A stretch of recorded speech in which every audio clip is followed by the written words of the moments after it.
Welcome back to Old School Sports and our Out of the Park Baseball 22 playthrough rebuilding the New York Yankees. We are at the start of the 2026 to 2027 offseason, and the Yankees just won their first World Series under our leadership. Have a lot of big decisions to make this offseason. First and foremost, we had an option year decision on Aaron Nola for $18 million for the upcoming season. We did pick up that option. You can see he actually pitched really well for us last season, 14-8 with a 3.53 ERA before he got injured and missed our playoff run to the championship.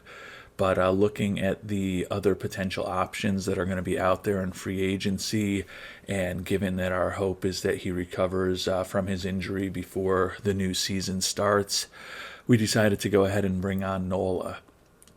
The other real major franchise decision is what to do with the player who has become the best player on our team, Cody Bellinger, who is at the end of his contract. He is looking for a huge extension, 31 years old. We just offered him a 5-year contract for a little over $30 million a year.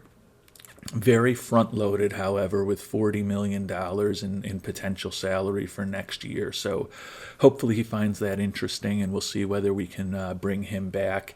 He is coming off a fantastic season. You can see he's had 3 really good seasons in a row. Was second in the MVP voting last year in 2025. We'll see what happens this year, but 42 homers, 127 ribbies, 299 batting average, 987 OPS, which resulted in a 159 OPS plus and a 159 WRC plus, 8.6 WAR for him, 20 stolen bases. Just a fantastic season. He's also good in the clubhouse, high work ethic, high intelligence. Somebody that we definitely like to bring back, and we'll see if we're able to make that happen. Interestingly, our new ownership, who really isn't that new anymore. It's been 3 full seasons now for Kreider since he took over for Hal Steinbrenner as owner. He had us cut our payroll to $200 million last season, which we were able to achieve and still win the title. Doesn't have any near-term payroll goals for us. So my thought is that he just put aside up to $270 million of our $340 million budget for payroll. So that's the reason I made the significant offer, including $40 million next year to Bellinger. It seems like we're going to have a ton of money open this offseason for free agents. I guess theoretically he could come back to us at the start of the season and say, hey, I really want you to cut spending by another $30 million this season, in which case it'll be a struggle for us and we'll probably make him unhappy. But right now it doesn't seem like he wants us to restrict spending further, and there's no specific profitability objective. So we're going to spend his money this offseason as we try to defend our title. Well, the big news in the early stages of this offseason is that we did get Bellinger signed to a 5-year contract extension. As I mentioned, the contract is a bit front-loaded. He's going to be making $40 million next year, $30 million each of the next 3 seasons, and then we have a team option for $25 million in the 2031 season. So hopefully that gives us a decent amount of protection if he does age more dramatically than we would hope. But good to have this big bat and a very strong defensive center fielder back with our roster next year. Definitely need his bat in the middle of the order and his defense kind of leading our outfield. So very happy that Belly is going to be spending the bulk of his career with the New York Yankees.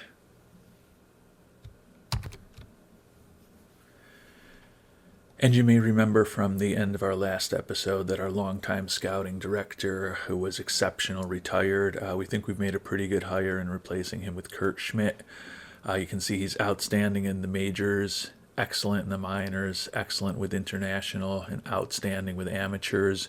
And he favors tools a bit as far as his scouting preference. Not a perfect solution. Would have preferred him to be even stronger than he is with international scouting. But in terms of picking someone who favored tools a bit, and then also adding someone who kind of fits in seamlessly with the rest of our staff. Our cohesion is excellent.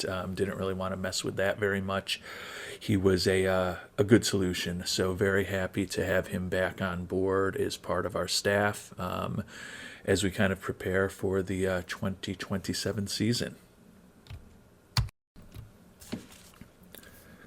Well, we've gotten through awards season, and it's been a great one for the Yankees. Jason Dominguez, almost unanimous for Rookie of the Year in the American League. The only other candidate that got a vote for first place was his teammate Jeff Hackinson. So great to see some of the Yankee minor leaguers producing at the major league level. Dominguez, great season, 37 homers, 99 ribbies. Batted .284 with an .885 OPS, which resulted in a .132 OPS plus. He's not great defensively, so he was actually primarily a DH, even though he was only 23 years old. You can see he did play a little bit in left, center, and right over the course of the season, but was certainly not a great defensive outfielder. But with that bat, we're willing to live with it. And then Hackinson, who we got in a trade about a year and a half ago from the Dodgers, did a really nice job. Versatile for us, started 6 games and also saved 6 games. Overall went 10-3 with a 1.95 ERA, which was a 2.46 ERA plus. And his FIP minus was just 60, 2.5 WAR for him at the major league level as a rookie. So really pleased with the production out of both of those players in their first season in the Pinstripes. Separately from that, Scott Leyes won the AL Manager Year of the Award. And Aaron Nola, we're glad we picked up that option. He won the Cy Young Award in the American League. It was a very scattered vote, as you can see. Actually, teammate Dylan Floro got 13 first-place votes, but didn't end up winning. And Hackinson, who I mentioned, got that one Rookie of the Year vote that kept Dominguez from a unanimous win. Also finished 5th in the AL Cy Young Award voting. So Nola, as you know, still is out with a ruptured tendon in his finger, but should be back long before the next season starts. You can see he went 14-8 for us with a 1.36 ERA plus, league best 107 WHIP, league best 223 strikeouts, and league best 10.6 Ks per 9 inning, generating a 3.2 WAR. So we will have the AL Cy Young winner back for another season with us. Just looking at Dylan Floro, had a sparkling season, 6-0 record with 2 saves, 1.27 ERA, which results in a 3.79 ERA plus. So just a great season for him out of the bullpen, but clearly with a reliever with only 2 saves, getting the most first-place votes of anybody for the AL Cy Young Award. You can see it was a bit of a down year for pitching in the American League. And then finally, as we kind of expected, Wander Franco for a second straight year edges out Cody Bellinger for the MVP award. Wasn't really edging out, as Wander had 28 first-place votes and Cody only had 2. But Bellinger finishes second behind Franco for American League MVP for a second consecutive season. Well, as free agency kicks off, as usual, the Yankees would love to add another starter. You can see Jacob deGrom is at the top of the market, 38-year-old, looking for around $24 million a year. That's probably not somewhere that we're going to go. You can see Christian Javier is coming off a torn UCL, so not sure that we'd want to go there. Lance McCullers Jr. may be the way to go, but he's still looking for $20 million plus a year and is 33 years old. So we'll have to make some decisions there. But if we could add a pretty solid starter to join Nola, Rodriguez, Minaya, and then either Urias or Carter Benbrook in the rotation, that would be good. and would certainly love to potentially add another strong arm for the bullpen. The batters available are also kind of mixed. Ownership would like us to upgrade catcher from Gavin Murphy. Looks like that's possible if we wanted to sign a veteran like Salvador Perez or potentially Buster Posey. That might be a small upgrade, although it looks like Posey defensively has really gone downhill, unfortunately, even though it looks like he's still, kind of close to a league average type hitter, but not sure how much better he would be at age 39 than what we're getting from Murphy. And then if we could upgrade first base or second base, that's something to think about too. We did let World Series MVP Pete Alonso hit free agency. Should be able to see him on the list here somewhere, but maybe he's up higher.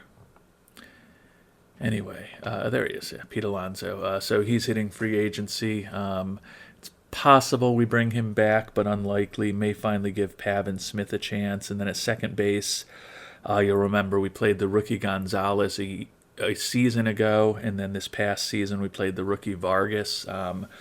Both did solid. We're kind of okay piecing it together with both of them. And perhaps also bringing up Anthony Volpe to kind of handle the second base, backup, middle infielder type of position on the team. So not urgent that we bring on a first baseman or a second baseman, but I'd say first base is probably the direction we're more likely to go, just because that's a position that we'd probably rather get more offense out of than we're likely to get from Pavin Smith. But what Pavin has going for him is that he is a left-handed batter, which we like to have. But don't think there's going to be a whole overhaul of the team here through free agency. As you can see, we've got a ton of money to spend right now. Probably won't spend it all until we get a little better sense of what ownership is thinking. Don't want to push the payroll right up to 260, 270 million and then have them come out in the end of spring training and tell us, oh yeah, you need to cut that back to 220 million. That would be a difficult position, although in theory, if we're spending 260, 270 million, we probably should have a pretty good chance at a long playoff run, which will hopefully make them happy regardless of whether we're spending money. So a lot of things to juggle as we head into free agency, but not expecting anything transformational to happen. We'll also obviously keep a look at the trade block, and see if anybody interesting is there. Well, we've made it to mid-January through the winter meetings and the Rule 5 draft. Nothing eventful at either of those, but we have made our first and probably almost certainly largest free agent acquisition. Did bring on Lance McCullers Jr. to join the rotation. 33-year-old, took a 5-year contract to sign him, but you can see only 4 of those years are guaranteed. We've got a team option for the 5th season at $20 million. So, we'll potentially be able to get out of that if it doesn't go as well as expected. He is normal injury proneness, not as fragile as some players, which hopefully is positive. Spent last year with Houston and then was traded to Milwaukee as a trade deadline acquisition where he really didn't live up to his reputation, but I think he can definitely slot in and be a good starter for us. You see, he still has very good stuff, plus movement, acceptable control. And then just as importantly, he has 5, major league pitches, including a very good sinker and an extraordinary slider. So hopefully he can slot into the rotation along with Nola, Rodriguez, Minaya, Urias, and Benbrook. And even if we have some injury issues with those 6 players with pretty good stamina and multiple pitches, we'll be able to once again put out a good, strong starting rotation. Nothing else really going on in free agency right now. We don't have any offers to anybody else. May continue to comb the trade block and see if we can do something interesting at catcher, first base, second base. Always willing to add more pitching. But at this point, I don't think the Yankees will look materially different in a month and a half when we head to spring training. Yankees just made one additional signing as we get closer to the end of January. Seizo Murakami, international free agent from Japan. Relief pitcher, you can see just incredible stuff with good movement and plus control. Two fantastic pitches with a fastball and a slider. Hadn't been in, good personality traits, humble, high loyalty, adaptability, intelligence, and low greed, good work ethic. The right-hander is going to be 33 years old this season. Didn't find a lot of attention in free agency. He was looking for close to $10 million a year when things started. We ended up signing him to a 4-year deal at $6 million a year. He is fragile, which kind of concerned us a little bit, but at that price point for the Yankees, given his upside, thought is that if he can give us 50 or 60 high impact innings out of the bullpen, 3 of the 4 years that we have him under contract, it's probably going to be a good transaction for us. So the only free agent signings are McCullers and now Murakami. Don't really see too much happening. I'd say we could certainly improve at catcher, first base, and second base. Right now we've got Murphy as a starter at catcher, Pavin Smith at first, and then some combination of Vargas, Gonzalez, and Volpe probably playing second base for us and serving as a utility infielder backup. So, not going to get a ton of offense out of those positions, but should get pretty good defense from those combinations. And with, Judge, Bellinger, and Shu in the outfield, Dominguez playing DH, and then Bogarts at short, and Cabrian Hayes playing third. Just feel like we've got a ton of offense from the rest of our team, and we can, adjust and hopefully with some good defense, the bottom half of the order. If we don't get a ton of offense out of them, it's probably fine. The other thing is we do have a huge budget, $340 million for the season.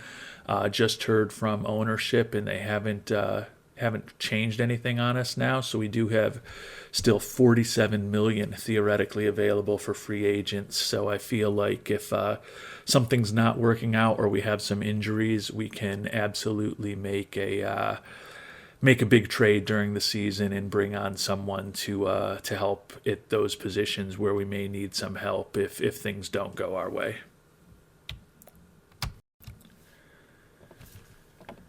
Well, we've made it through spring training. It's March 31st, and opening day is tomorrow, when we'll be playing at the Nationals. No real shocks when we look at the roster as we head into the season. Looking at our pitching staff, rotation is our new addition, McCullers. Rodriguez and Minaya are back. Carter Benbrook is hopefully going to spend the entire season up instead of going back and forth. And then Leas has our Cy Young Award winner, Aaron Nola, slotted into the number 5 slot, which hopefully is a harbinger of how good our rotation may actually be. Looking at the bullpen, Devin Williams, who we added last year before the trade deadline, is back as our closer. Murakami, the free agent signing from Japan, is going to be a key setup man, along with Jeff Hackinson, the rookie from last year. Hader and Lasaiga in middle relief, good experienced veterans there, which give us a lot of depth. And then Jared Mahoney is going to be up with the big club this year. This was the probably controversial selection we made. We picked him with a supplemental first-round pick, even though we knew he was going to be a reliever a couple seasons ago. You can see he's progressed rapidly through the minors and did pitch briefly with the Yankees at the end of last season. Had a 2.02 ERA plus in Scranton, was closer to league average up with the big club, but has just great stuff, great control, very good movement, excellent fastball and a slider that's still developing. Looking forward to see what Mahoney does. Urias is going to be our emergency starting pitcher. Feel pretty good about that. He's a very talented pitcher, just very injury prone. And then Josh Taylor is a lefty specialist. So really like the way that our pitching staff has materialized over the past year. And then kind of looking at our lineup, should actually probably look pretty familiar to those of you who looked at this with us last year. Still have Shue, Bellinger, and Judge across the outfield. That's where most of our offense is. The infield, Cabrian Hayes, now signed to a long-term contract at third. Bogarts in his final season with us at short. Likely final season. He'll be a free agent after this season. Vargas is back at second base for us, and the one change is that we are going to finally give Pavin Smith a chance to play first base for us. He has been in and out of the lineup for several years, ever since we traded for him. Lefty bat, we're going to give him a chance to see what he can do at first. As I mentioned earlier in the episode, we do have plenty of cash available if we decide we need to make a trade and upgrade a position. Speaking of upgrading a position, Sean Murphy is back at catcher, and he certainly is someone who we could look to upgrade. We did sign him to an extension, but it's modest enough that we'd be fine with him being a backup at that salary for the next couple years. And then the AL Rookie of the Year from last season, Jason Dominguez, is back at designated hitter. Looking at our bench, a couple things to highlight. We are bringing up Anthony Volpe for his first major league experience. He is probably the most versatile defender we have. He can see a great infielder, error ranking, clubhouse leader, captain, just great in the clubhouse. Good stealer, good base runner, very versatile defensively. Probably not going to hit a ton, but as a utility infielder who can give us some, hopefully, duty when people need a rest or are injured. Excited to have Volpe up with the big club this year. And then Nick Gonzalez, who was a brilliant rookie for us in 2025 when he hit 300. Actually spent most of last year in Scranton since he still had options, and Leas wanted to give the second baseman job to Vargas. You can see he should have a slightly above average bat, and he can play first and second competently, third base in a pinch, and shortstop and left field if we really needed him to. So he should be a nice bat off the bench, along with Miguel Andujar, who's been kind of a long-time utility guy for us. So think that we are in pretty good shape in terms of how the roster looks also. As I said, we do have a ton of potential cash to spend. We've got about $47 million. We have moved our player payroll back up to seventh. We were below $200 million last season. We're about $217 right now. So trying to be fiscally responsible, but obviously if it comes down to spending money to win, we're going to be very willing to try to spend that money to win as the season moves forward. Last but not least, coming out of spring training, minor league system ranks 8th out of 30 overall. Jose Montoya, who was a international free agency signing, or actually he was just not an international free agency, he was a scouting discovery. Number 14 prospect in all of baseball. Can see, looks like he could be a very good defender at shortstop. He's a spark plug, strong work ethic, and looks like he could become, maybe a slightly above average hitter, although he's not going to have great discipline, not going to draw a ton of walks, but excited to see what he can do this year. We're starting him at Double-A.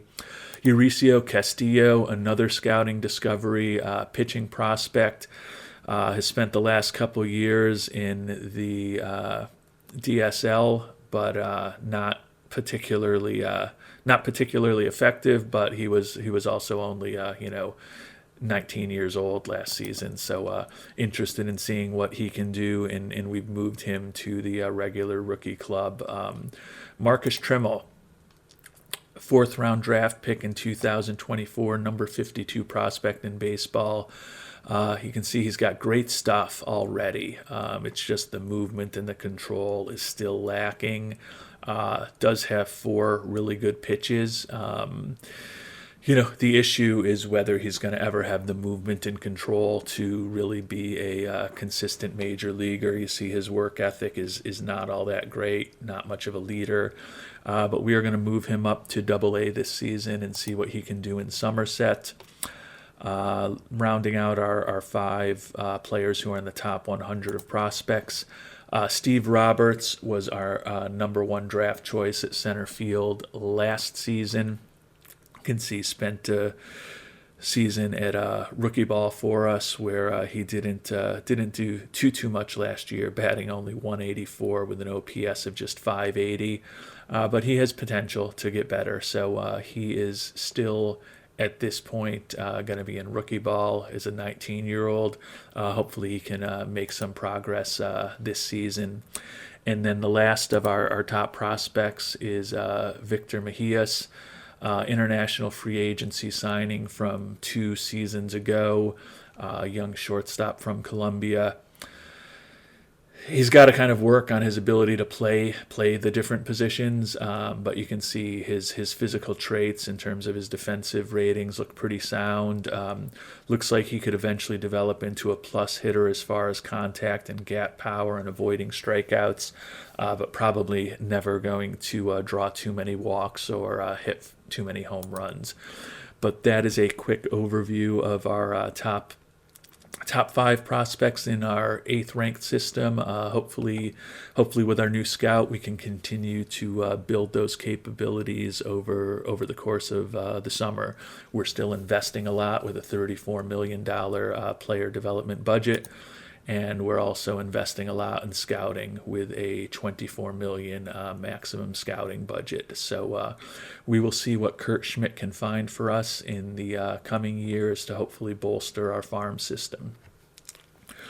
So we are cautiously optimistic that the Yankees will be able to defend their 2026 World Series championship this season.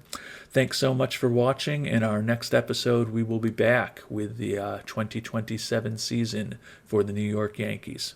Have a great day.